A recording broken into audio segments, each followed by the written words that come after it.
setiap hari kasusnya itu terus meningkat. Jangan sampai pandemi ini proyek. Bisnis rapid test, bisnis APD, bisnis obat-obatan.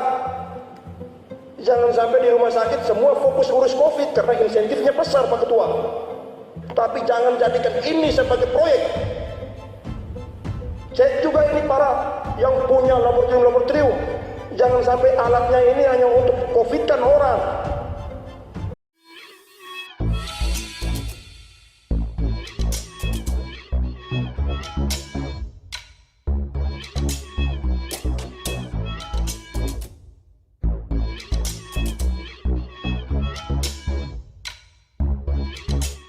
Tonton video ini sampai selesai agar Anda tidak gagal paham.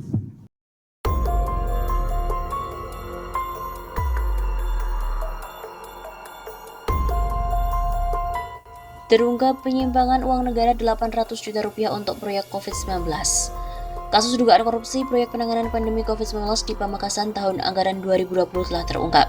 Kejaksaan berhasil menyamakan uang negara 800 juta rupiah. Hal ini disampaikan oleh Kasih Intel Kejari Pamekasan Hendra Purwanto Arifin. Ia menjelaskan kasus dugaan korupsi pada proyek penanganan dan pencegahan COVID-19 itu terungkap berdasarkan laporan yang disampaikan masyarakat ke institusi tersebut. Hendra menjelaskan memang diketahui ada dugaan penyimpangan dalam pelaksanaannya, yakni harga satuan barang melebihi dari harga normal di pasaran.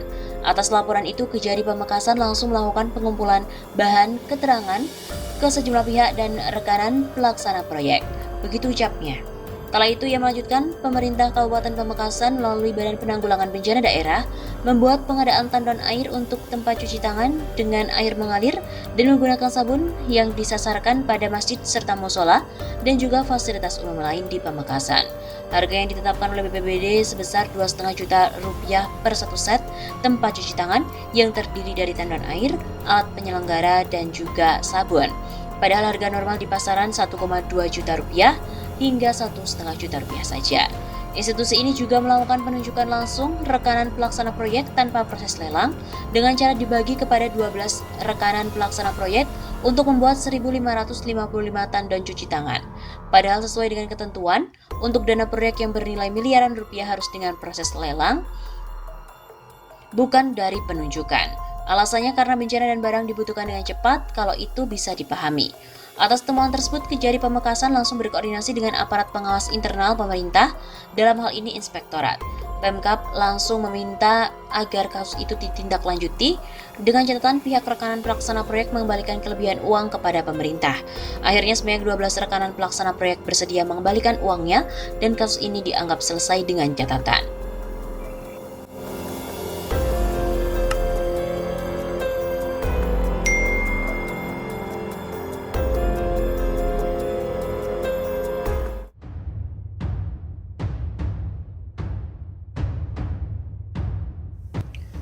Lebih buruk dari Orde Baru, Gede Siriana pun mengatakan bahwa 6 tahun Jokowi berkuasa, korupsi merajalela dan sudah bentuk dinasti. Pemerintahan Joko Widodo dipandang jauh lebih buruk dibandingkan pemerintahan era Soeharto alias era Orde Baru. Hal itu ditegaskan oleh Direktur Eksekutif Indonesia Future Studies atau Infus, Gede Siriana Yusuf saat menjadi narasumber di acara diskusi obrolan bareng Bang Ruslan bertajuk KKN plus D dan dampak besarnya yang digagas oleh Kantor Berita Politik RMOL pada Selasa 30 Maret yang lalu. Dalam acara ini, Gede menampilkan sebuah bagan terhadap KKN plus D, yaitu korupsi, kolusi, nepotisme plus dinasti. Menurutnya, dirinya melihat sebuah fakta bahwa sejak tahun 2004 sampai dengan 2020, sebanyak 141 kepala daerah terjerat kasus korupsi, 120 yang ada di antaranya bupati wali kota dan 21 gubernur. Artinya di sini korupsi di era reformasi justru semakin parah. Mengapa semakin parah? Karena dia melahirkan dinasti. Dinasti sendiri menurut Gede juga bisa terbentuk apabila sudah terjadi akumulasi aset harta dari korupsi. Nah, kemudian itu kenapa di era reformasi justru melahirkan dinasti. Artinya, korupsi jalan terus melahirkan akumulasi aset. Akumulasi aset ini digunakan untuk membentuk dinasti, dan dinasti ini akan menghasilkan lagi atau melahirkan kembali korupsi yang maha dahsyat. Sehingga Gede berkesimpulan bahwa era reformasi khususnya di pemerintahan Jokowi jauh lebih buruk dibandingkan dengan pemerintahan era Soeharto. Bisa dilihat, 6 tahun kepemimpinan pemerintah Soeharto itu belum ngapa-ngapain, belum ada kasus korupsinya, belum ada dinastinya. Tapi di era pemerintahan 6 tahun Jokowi berkuasa, korupsinya merajalela dan dia sudah membentuk dinasti. Anak dan mantunya sudah bisa tampil. Padahal kalau dia bukan anak presiden atau mantu presiden itu mungkin saja siapa yang mau pilih. Demikian kata Gede.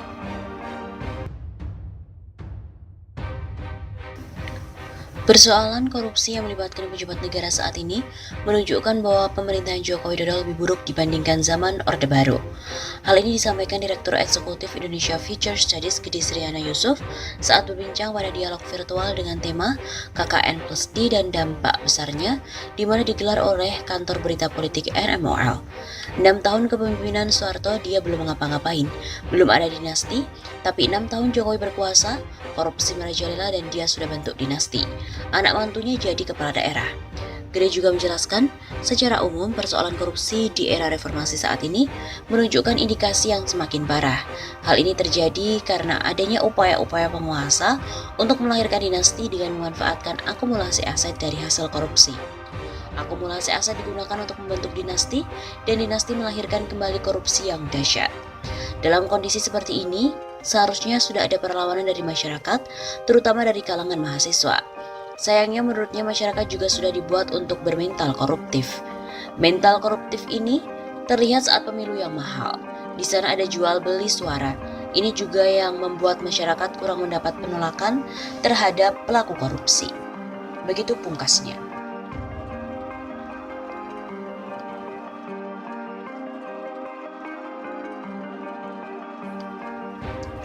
Era Joko Widodo memang lebih buruk daripada Orde Baru, seperti pertumbuhan ekonomi maupun demokrasi.